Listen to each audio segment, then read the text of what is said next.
విశ్వవిఖ్యాత నట సార్వభౌమ నందమూరి తారక రామారావు గారి జయంతి సందర్భంగా రాయలసీమ యూనివర్సిటీలో ఒక చిన్న ప్రోగ్రామ్ కండక్ట్ చేశారనమాట. యోగేంద్ర పేరిట మైక్ సెట్టింగ్ చేస్తున్నారు.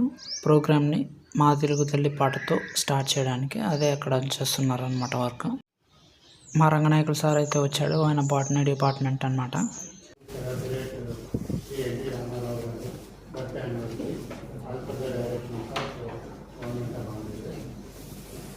They have given SOP also, due to the urgency, we will follow how best we can able to follow that SOP. So in that, first thing is that we have to set the market with the जोहार अन्ना एनटीआर, जोहार अन्ना एनटीआर, जोहार.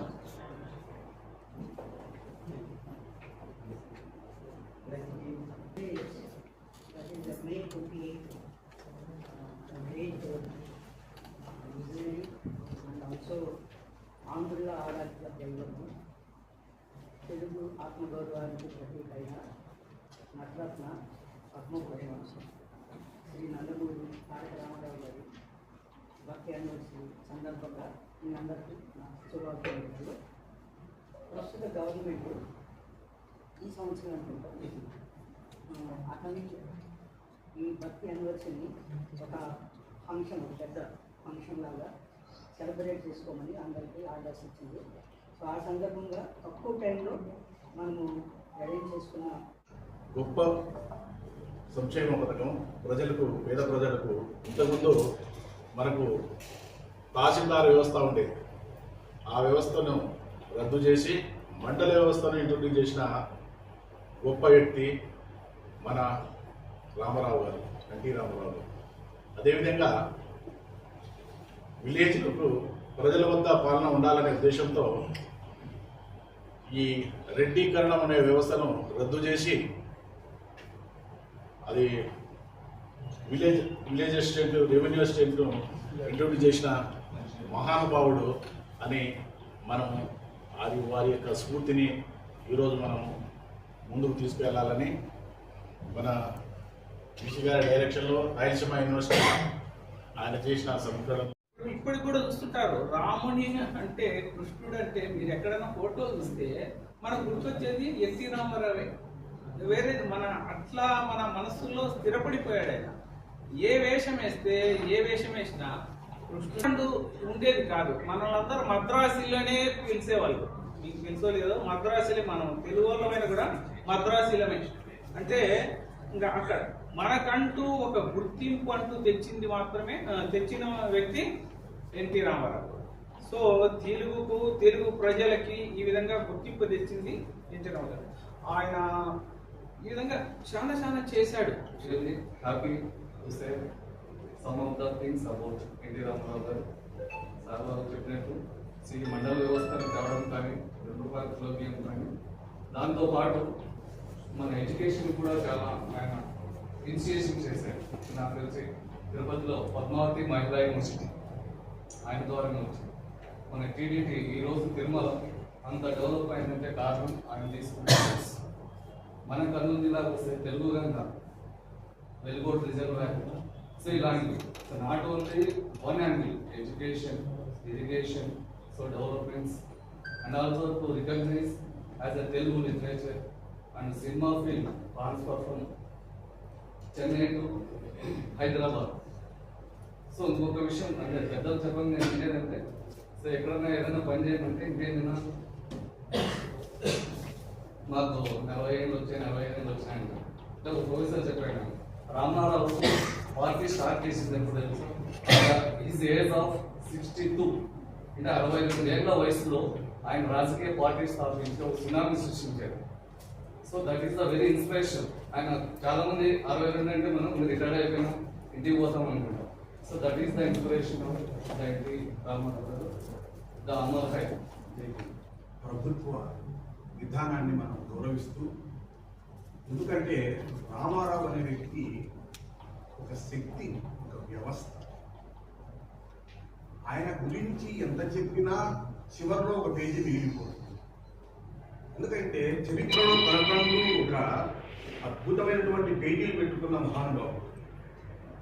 రాజకీయాలు అనేది పక్కన పెడితే మేము తెలుగు డిపార్ట్మెంట్గా ఆలోచించేది ఏమంటే, ఆయన విశ్వనాథ సత్యనారాయణ గారి ప్రియ శిష్యుడు. విశ్వనాథ గారి ప్రియ శిష్యుడు కావడం వల్లనే భాషా పటిమ బాగా వచ్చేవాడు.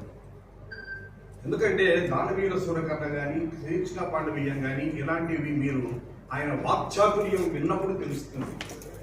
ఆయన ఒకసారి నాయకురావు నాగమ్మ అంటే అప్పుడు పల్నాడు యుద్ధం వేయాల్సి వచ్చింది నాటకం. రామారావు గారికి వీసాలు తీసేది ఇష్టం లేదు. అప్పుడు ఆయన స్త్రీ పాత్ర ధరిస్తున్నాడు నాగమ్మ పాత్ర. గురువు గారి దగ్గరికి పోయి వీసాలు తిమ్మంటున్నారు, నాకు తీసేది ఇష్టం లేదు అంటే, నువ్వు వీసాలు పెట్టుకొని చెయ్యి, నాయకురావు నాగమ్మకు వీసం ఉంది, నీకు కూడా ఉంది, ఆ ధైర్యంగా నువ్వు వీసాలతోనే చెయ్యని చెప్పారు. ఇలా కొన్ని మొండి వ్యక్తి ఎవరైనా ఉన్నారంటే అది కేవలం ఎన్టీ రామారావు గారు. లౌక్యం అంటే చంద్రబాబు. అంటే దేన్నైనా ఆటుపోట్లు ఎదుర్కోవడం. ఏకైక నాయకుడు, ఏకైక సినిమా హీరో కూడా ప్రపంచంలో లేదు. ప్రపంచ అందగాడు ఎవరైనా ఉన్నాడా అంటే ద గ్రేట్ నందమూరి తారక రామారావు. అందుకే రామారావు గారిని చూస్తే అందగా శ్రీరాముడు ఎంతటి అందగాడమ్మా. మనం రాముని ఎవరూ చూడలే, కానీ రామారావు చూస్తే చాలు లవకుశలం. అలాంటి పాత్ర రాజానుబాహుడమ్మా. ఆ రోజుల్లో 20 అడుగులు ఉండేవాళ్ళు త్రేతాయుగంలో. అది తగ్గిపోతే 5 5కి వచ్చింది, 5 2కి వచ్చింది ఇప్పుడు. అంటే యుగ ధర్మాన్ని బట్టి మారుతుంది. అలాంటి రామారావు లాంటి ఆ ముక్కు చూసారా? ఒక చోట సత్యనారాయణ చెప్తాడు ఇంద్రుడులో, ఆ ముక్కు కొంటేరు ముక్కు అంటారట. అది ప్రపంచంలో బహుశా ఎవ్వరికీ లేదట, ఒక ఎన్టీ రామారావు తప్ప. నిజంగా కారణ జన్ముడే. చావడం సరే, పుట్టుక మరణం ప్రతి వాళ్ళకు తప్పదు, కానీ చనిపోయినా కూడా బతికున్నారు చూసారా? అందుకే వేమన్ అంటాడు, పురుషులందు పుణ్య పురుషులు వేరయ్యా. మనము పురుషులమే, ఉత్తమన ఉత్త పురుషుల ఎవరి మనసుకు వాళ్ళకి తెలుసు. మనం ఎందుకంటే ప్రతి వాని ఆత్మ విమర్శ చేసుకుంటే తెలుస్తుంది నేను మంచివాడినే చెడ్డవాడినే. ఆ మహానుభావునికి అంజలి ఘటిస్తూ జై ఎన్టీఆర్. జై ఎన్టీఆర్.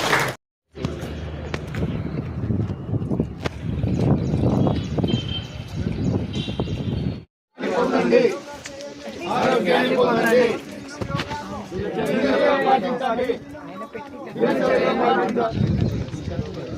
యోగాంధ్ర కోసం లెట్స్ డు యోగా. యోగాంధ్ర కోసం లెట్స్ డు యోగా. యోగాంధ్ర కోసం లెట్స్ డు యోగా.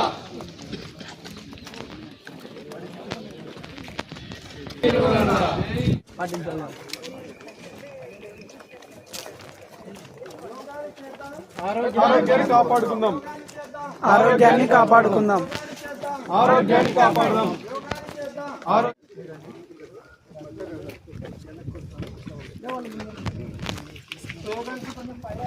యోగా గురించి డీసీ గారికి, రిజిస్టర్ గారికి, ప్రొఫెసర్లకి, టీచింగ్ స్టాఫ్స్, తర్వాత ఇంతమంది సరస్వతి పుత్రుల మధ్య మాట్లాడే అవకాశం నాకు లభించింది.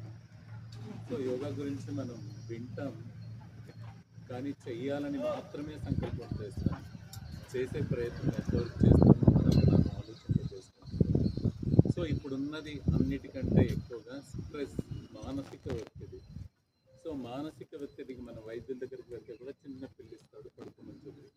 సో అదే మనం శ్వాస రూపకంగా ఏదైతే మనకు శక్తి, మనందరికీ తెలుసు, ప్రకృతిలో ఉన్నటువంటి ఎన్నో ఔషధాలను ప్రయత్నపూర్వకంగా అతి ఉత్తమమైన భావంతో తీసుకునేది ఎప్పుడైతే సాధ్యపడుతూ ఉంటుందో అప్పుడు మనకి ఎలాంటి ఔషధాలు లేకుండా, అంటే బయట లభించే ఔషధాలు లేకుండా ప్రకృతిలోనే తీసుకుంటూ మన మనస్థితిని క్రమబద్ధం చేసుకుంటున్నప్పుడే మనం ఇంతగా స్లోగన్స్ చేసిన దానికి. సో మనం స్లోగన్స్లో కూడా ఒకటి అనుకున్నాం కదా, ప్రతి నిత్యం కూడా. సో మనకు ఉన్నటువంటి ఇప్పటికి సాధనలు అందించారు. సో మొదట మనకి సో అష్టాంగ యోగము పతంజలి మహర్షి ద్వారా మనకి భూప్రపంచానికి మహర్షుల ద్వారా విస్తరించింది. సో సింపుల్గా అంటే మన నుండి ఇతరులకు ఏమి ఇబ్బంది కలగకుండా యమ, నియమ, ఆసన, ప్రాణాయామ, ప్రత్యాహార, ధారణ, ధ్యాన, సమాధి స్థితులు. సో నాకు ఇచ్చిన సమయంలో సింపుల్గా అర్థమయ్యేలాగా చెప్పే ప్రయత్నం చేస్తాను. సో సో మనము అన్నిటికంటే మన నుండి ఇతరులకు అంటే అహింస చేయకుండా, అసత్యం ఆడకుండా, సో ఇతరులను ఇబ్బంది పెట్టకుండా, ఇతరుల ధనాన్ని ఆశించకుండా కొన్ని మనం పాటించు. అలాగే మనం కూడా ఎప్పుడు అంటే మనం శుభ్రంగా ఉంటూ చేసిన ప్రతి పనిని తపస్సులాగా చేస్తున్న ప్రతిదీ దైవార్పితం అనుకొని ప్రతిరోజు మనల్ని మనము విశ్లేషణ చేసుకుంటూ ఉండాలి. ప్రతిరోజు మనల్ని మనం గమనింపు చేసుకుంటూ ఉండాలి. స్వ అధ్యాయం అన్నిటికంటే ప్రథమమైనటువంటి. సో మధ్యాహ్న నియమాలలో ఉన్నా కూడా మనకి స్వాధ్యాయం అనేది చాలా చాలా ఇంపార్టెంట్. సో స్వాధ్యాయం అంటే జనరల్గా చెప్తున్నది పుస్తకాలు చదివి తర్వాత ఇతర బోధనలు దీనికి కాదు. సో అది చేస్తూ ఉండాలి. మనకి కూడా స్థిరంగా కూర్చొని శ్వాసలను పట్టుకునేందుకే. అంటే ఏదైతే శ్వాస పట్టుకుంటామో అది ఇప్పుడు ఏదనుకుంటున్నారు అందరూ కూడా లైఫ్ స్టైల్ చేంజ్ కావాలి. సో శ్వాస ద్వారా మాత్రమే మన జీవన విధానాన్ని మొత్తం మార్చుకోవచ్చు. అంటే శ్వాసలు చాలా పద్ధతులు ఉన్నాయి. సో శ్వాసలు మన నుండి మనలో చేరిపోయేందుకు మహాత్ములు ఎన్నో ముద్రలు కూడా చూపించారు. సో ముద్రా థెరపీ అంటే మన శరీరంలో చేరిన ప్రయత్నము చేరినటువంటి శ్వాస మనలోనే ఉండేలాగా, వ్యర్థాలన్నీ బయటికి పోయేలాగా తిరిగి ముద్రల ద్వారా మనం ఏదైతే తీసుకొని ఉంటామో మన దేహం అంతా వ్యాపించేలాగా ముద్రలు ఏర్పరచాలి. అంటే మనం ఏది తీసుకున్నా పాజిటివ్గా తీసుకుంటాం, భావనతో తీసుకుంటాం. ఏదైతే సద్భావనతో తీసుకోవడం మొదలు పెడతాడో మనం మనం సాధ్యమైనంత వరకు మనం ఏమనుకుంటాం, ఆహార నియమాలు పాటించాలి అన్నీ కూడా మనం ఒక డైటీషియన్ని లేదా చాలా పద్ధతులను ఎన్నుకుంటాం. సో శ్వాస ఏమి నేర్పిస్తుంది మనకి? సో క్రమబద్ధమైనటువంటి జీవితాన్ని నేర్పిస్తుంది. ఎంత తినాలో తెలియచేసేదే శ్వాస. మనసును ఎంత ఆలోచింపచేసేదే శ్వాస. అంటే అన్నీ కూడా మనకి నియమితమైపోతాయి, నిర్దేశించబడతాయి. అంటే శ్వాసను పట్టుకున్నప్పుడు మన మనస్థితి మారినప్పుడు ఏది తినాలో వద్దో, ఏది ఆలోచించాలో వద్దో నేర్పించేది ఒక్క ప్రాణవాయువు మాత్రమే. అందుకే ఇప్పుడు వైద్యులు చెప్తున్నారు, మహాత్ములు చెప్తున్నారు, శ్వాస అన్న గురువును స్వీకరిస్తూ శ్వాస అన్న గురు మార్గాన వెళుతూ ఉన్నప్పుడు అతి ఉత్తమమైనటువంటి బాట ఏర్పడుతుంది మనకి. సో అది మనం ఏదైతే అనుకుంటున్నామో, ఎవరు అన్నిటికీ కులమతాలకు సంబంధం లేకుండా ఎవరు ఏ మార్గంలో వెళ్ళాలో ఆ మార్గంలో ప్రయాణం చేసేందుకు మనం చేస్తున్న ప్రాణ అంటే శ్వాస మనలో ఎప్పుడైతే పృథ్వీ తత్వంతో బంధిస్తాం, జలతత్వాన్ని పృథ్వీ తత్వాన్ని అరచేతిలో ఉంచి దానిపైన అగ్నితత్వాన్ని ఉంచుతాం.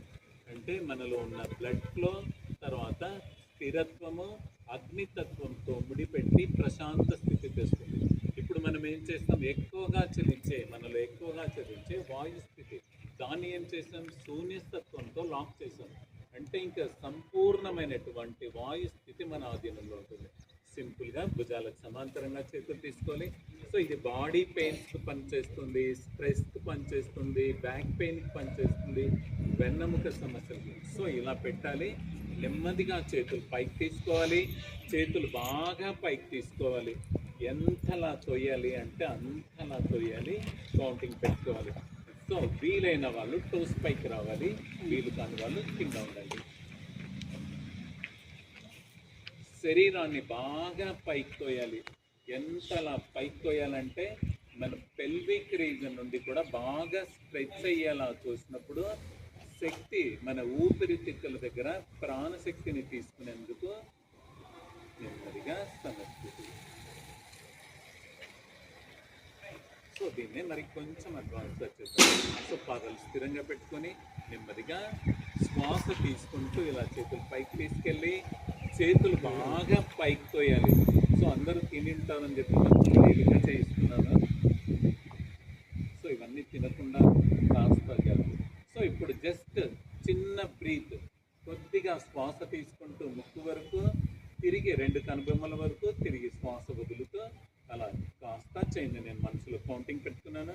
చిన్న బ్రీత్, శ్వాస తీసుకుంటూ 2 కనుబొమ్మల మధ్యన శ్వాస వదులుతూ బోత్ నాసిల్స్.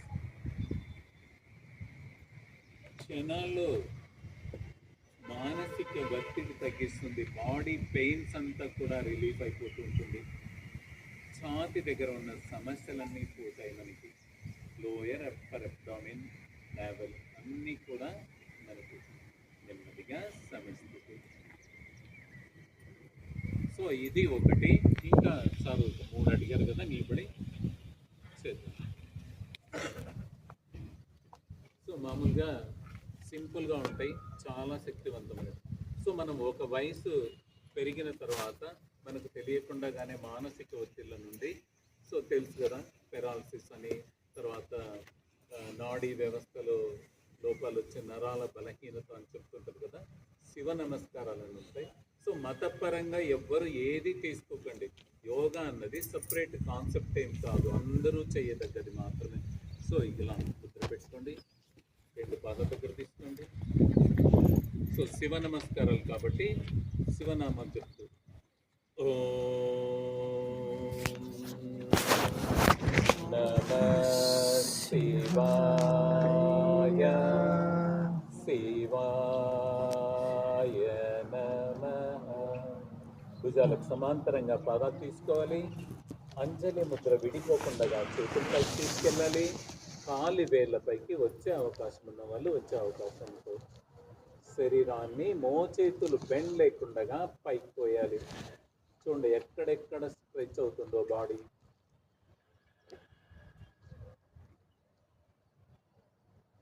నెమ్మదిగా సమస్థితి. 2 పాదాల దగ్గర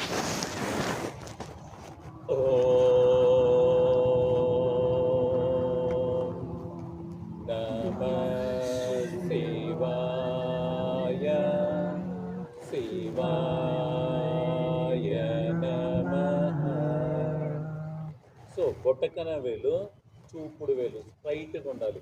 అగ్నితత్వము, వాయుతత్వం, జలతత్వాన్ని, పృథ్వీ తత్వాన్ని, శూన్యతత్వాన్ని అరచేతులు ఉంచి నడుము దగ్గర బాగా నొక్కి పట్టి ఉంచి తిరిగి కాలు వేలు నడుములు టచ్ చేస్తూ పైకి తోస్తూ శరీరాన్ని. సో మనకి ఇక్కడ కొన్ని గ్లాండ్స్ ఉంటాయి, తెలుసు కదా, ఇక్కడ మనకి చాలా గ్లాండ్స్ ఉంటాయి. సో ఆ గ్లాండ్స్ అన్నీ యాక్టివేట్ అయ్యేలాగా అగ్నితత్వాన్ని, వాయుతత్వాన్ని అదమపట్టి ఉంచుతాం. నెమ్మదిగా సమస్థితి. ఇది సెకండ్ స్టెప్. అంజలి ముద్ర.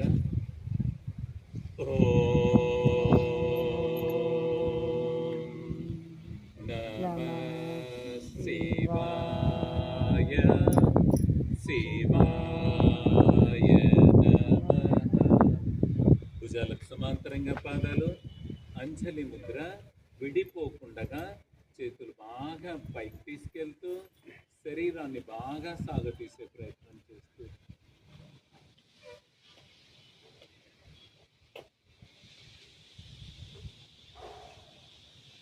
స్థితి.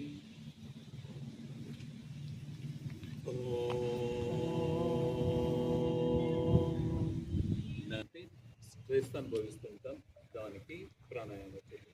సో మన శరీరంలో అనుకుంటున్నాం కదా, అగ్ని, వాయువు, ఆకాశము, భూమి, నీరు. సో మన బాడీ ఎలా ఉంటుంది, ప్రకృతిలో ఎన్ని వైపరీత్యాలు ఉంటాయో మనలో కూడా అన్ని వైపరీత్యాలు. ఎలా చిన్న ఆలోచన చాలు మొత్తం బాడీ అంతా కంపించిపోతుంది.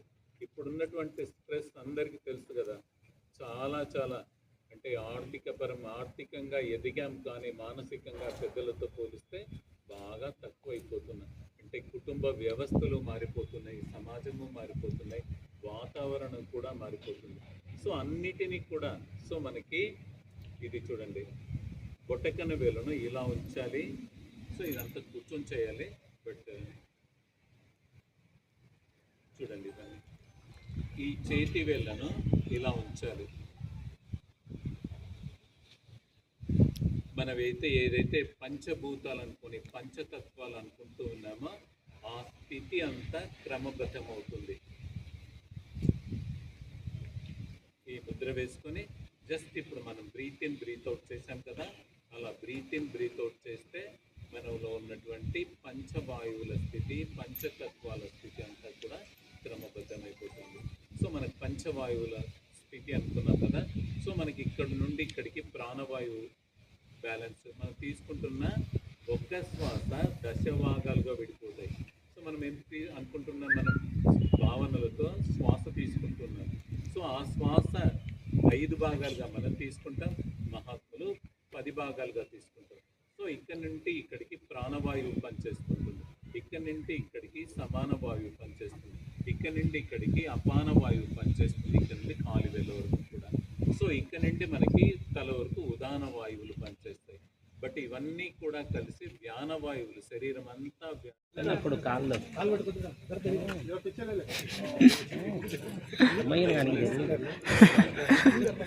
యోగాలో గురువులు కావాలంటే